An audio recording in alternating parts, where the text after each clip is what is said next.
One woman's psychotic mother stalked her for years, but one night she went too far. This mother's crime started the moment she was born.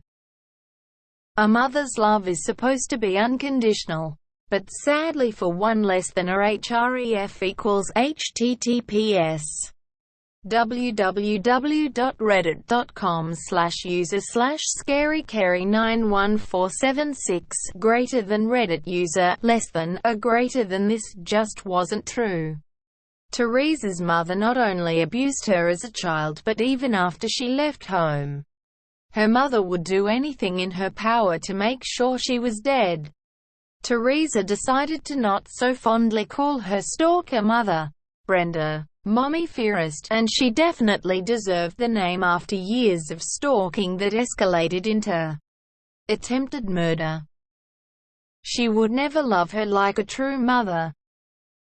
Teresa and Brenda's mother-daughter relationship was far from a perfect one.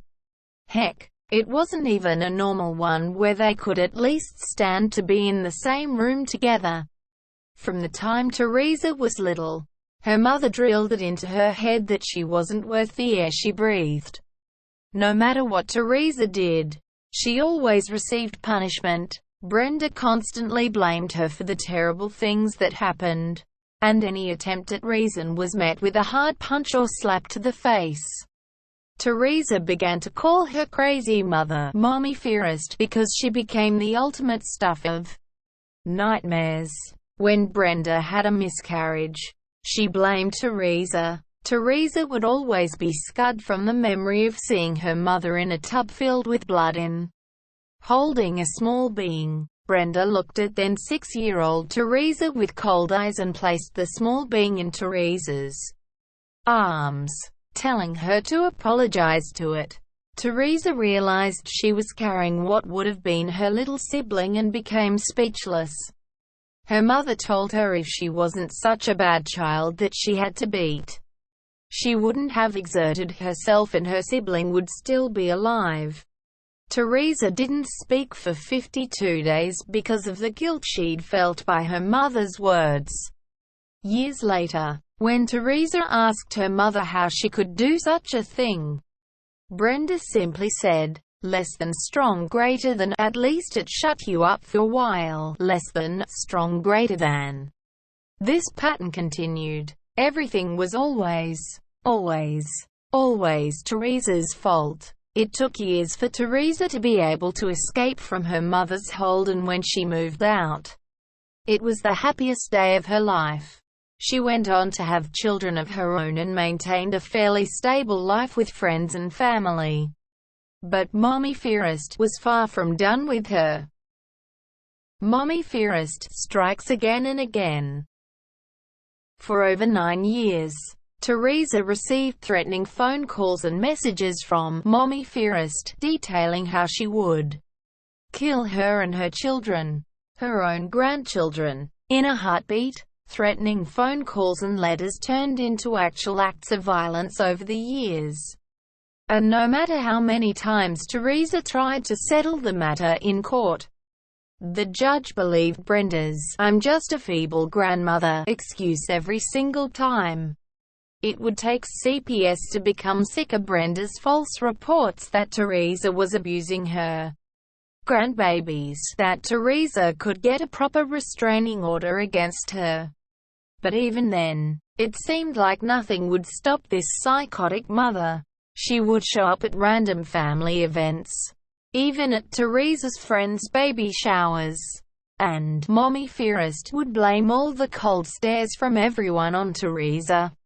It wasn't like showing up uninvited and physically assaulting anyone in arm's reach could be helped with her daughter around, right? Despite cops being called whenever she would show up out at the blue, Mommy Fearest wasn't going down without a fight. She'd hiss, gnash, and gnaw at the officers, digging herself an even deeper grave than she did before. As the officers took her away for what should have been the last time in court, Mommy Fearest promptly took off her shoe and hurled it at the judge. "Less than strong greater than, you'll all be sorry." Less than M greater than asterisk, she screamed. Less than strong greater than I'm the good guy here. Less than M greater than asterisk. Teresa couldn't help but laugh when the officers tackled Brenda to the ground and used all their might to restrain her in handcuffs. Teresa could finally see justice being served, but couldn't help but think how ridiculously dramatic her mother was acting. Brenda stayed in the jail for a while, but of course, she was released a few weeks later and warned once again to stick to the new restraining order. But sadly, her mother's reign of terror would soon reach its ultimate climax. Will she ever stay away? Exclamation mark. Life continued for Teresa, with a strong restraining order against Brenda. She hoped life would be easier for her and her family. But Mommy Fearest wasn't going to let a piece of paper come between her and her grandbabies. Brenda still made incessant phone calls, showed up randomly in the same places as Teresa, and even moved a few blocks down from Teresa and her kids. Teresa did her best to ignore Mommy Fearest. As always, that was easier said than done. Teresa noticed how her mother was beginning to spread rumors about how Teresa was slowly losing it. She claimed work and the kids were becoming too much and Teresa was becoming more and more overwhelmed with life. So overwhelmed, in fact, that Mommy Fearest worried Teresa would just leave the kids behind for an easier life. Anyone who knew Teresa would have known this was far from the truth. And everyone figured it was Mommy Fearest coming back to smear Teresa's name. However, they'd never be able to guess what her true plan was. Home invasion turned attempted murder. One night, Teresa felt like some strong, dark force was standing over as she slept. And when she opened her eyes, she saw no one other than Mommy Fearest with a dark grin. She quickly screamed, less than strong greater than, code red. Less than strong greater than before two men who were standing next to her mother covered her mouth and dragged her out of bed. Teresa prayed that her kids heard the code word and knew that Mommy Fearest was in their lives once again and that it was time to call for help. But she could only hope. The two strange men tied Teresa up and looked at Brenda, obviously awaiting some type of order. Brenda stared coldly at Teresa as she told the two men to keep the noise of the beating down. Because less than strong greater than, if the kids wake up they'll hate me. Less than strong greater than. Teresa was fuming on the inside. What kind of messed up logic was her mother thinking of this time? She was willing to kill her daughter, yet wanted to maintain the love and approval of her grandchildren. She'd reached an all-time new low. As much as Teresa hated her mother for doing this, she was thankful she wanted to keep things quiet. She feared if her 11-year-old heard anything, he'd come out of his room and be roped into this mess. Teresa swore in that moment she too would remain as quiet as possible. However, not shedding a tear or letting out a scream proved difficult. Teresa did everything she could to stay alive and awake through the rigorous beating the two men put her through. She knew if she went unconscious, she'd never know what horrible plan her mother would enact on her innocent children. As Brenda continued to stare at Teresa with no ounce of remorse in her eyes, Teresa stared back, refusing to satisfy her mother with even a single tear. It felt like this beating would go on until the end of Teresa's life. But suddenly she heard the sound she'd been waiting for. The final encounter. Teresa heard what sounded like a stampede that seemed to be coming from her front door. A police squad in complete riot gear soon flooded Teresa's living room and the tears she held back from the pain burst out as she let out a sigh of relief. It turned out that, thankfully, Her son had heard her scream, code red, and he quickly called 911 to let them know Mommy Fearest had returned. He replayed everything he could hear to the 911 operator, but in a hushed whisper so Brenda and her two goons couldn't hear a word.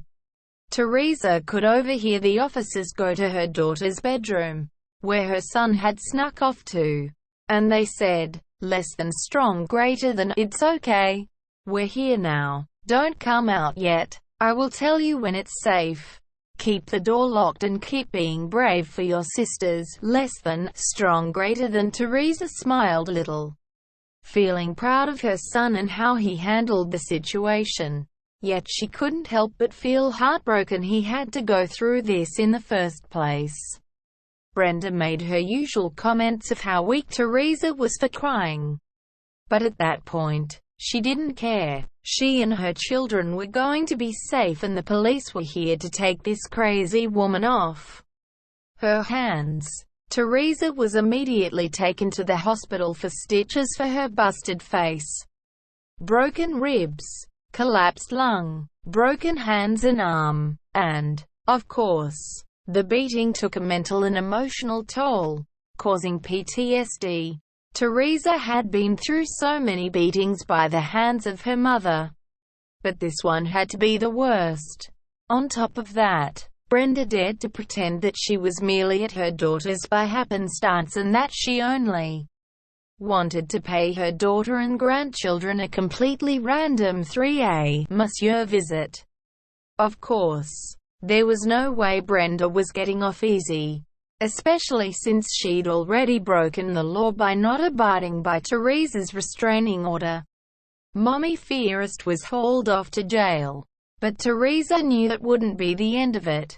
A few weeks later, she talked with her lawyers to see if there was a way to strengthen her restraining order, seeing as it didn't stop her crazy mother from breaking into her home in the middle of the night. The lawyers came up with an idea. If Teresa would see her mother one last time and get her mother to openly confess all of her crimes, it would further incriminate her and make it so she would stay in jail for a very, very long time. Even though it was the last thing Teresa wanted to do, she knew her mother's narcissism and ego would make it so that the justice system would have all the evidence they needed to charge this woman as criminally insane, and she'd never be able to mess with Teresa's life again. With determination in her eyes, she decided in that moment that her Mommy Fearest was going to pay for the torment she'd caused her and so many others in her lifetime. Weeks later, Teresa walked into a pure white room with her mother chained to the ground, sitting in a chair. There were microphones and surveillance cameras all around them to record every word and action that would transpire there. Teresa stared her mother directly in the eyes as she took a seat in a chair that had to be at least 5 to 10 feet away from Brenda. This was it, the moment of truth. Time to heal and move on. After a beat, Brenda, with an insane look in her eye, went on her usual tirade of how she hated Teresa, how she wished she'd never been born, and cursed Teresa, saying she was nothing but a living nightmare. Brenda continued to blame her for every horrible thing and decision that occurred from the moment Teresa was born. Teresa stared blankly at Brenda and sat patiently, rehearsing the words she'd been wanting to say to shut down Mommy Fearest for years. Brenda spat out one last insult and finally paused long enough for Teresa to give a rousing speech. Less than strong greater than. I want you to know something. When I leave this room, I will not spend another minute, another second, thinking or worrying about you. I am going to go home and hug my kids, hug my father, and live my life happily until the time I am gone. I will not worry about you. I will not be scared of you or for you. I will not dream of you. I will not speak your name. I will not spare another second of my precious time even considering you. I am going to go out in the free world and help other people like me. I am going to help them escape their abusers like I escaped mine. I am going to leave a positive mark on the world. When I die, I will be surrounded by my loved ones. I will be missed. People will laugh and smile when they are reminiscing about me. People will remember me. No one will remember you. You will die alone, surrounded by strangers who don't give a crap about you.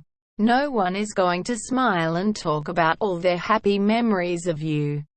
You will be forgotten. In a generation or two, people won't remember your name. You will be just another number in Potter's field. You failed. You didn't destroy me. You didn't break me. You didn't make anyone hate me. You failed in everything you have dedicated your life to in the last decade. I get to leave here. I get to go home to my kids, my family, your brothers, sisters, nieces and nephews. I get to go home and hug my father, your soon-to-be ex-husband, and live my life to the fullest. You get to go back to your lonely, empty cell and wonder if anyone will help you.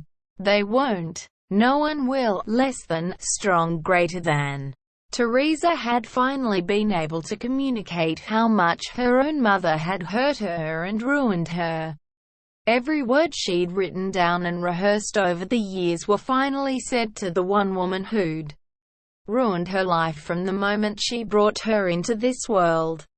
Mommy Fearest, of course, couldn't let her daughter have the last word and continued to scream and curse at Teresa.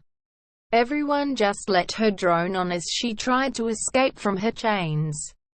Teresa left her crazy mother behind and felt proud she didn't shed a single tear. That was until she left. She collapsed and cried, realizing the nightmare was finally over and the only eyes that would be in her dreams were those of all the people who loved her. From that moment on, Teresa was free from her mum's terrible reign and she went back home to her loving family. Her mother was faring far worse in the mental institution. But that didn't concern Teresa anymore. She was finally free to live the life she'd always dreamed of.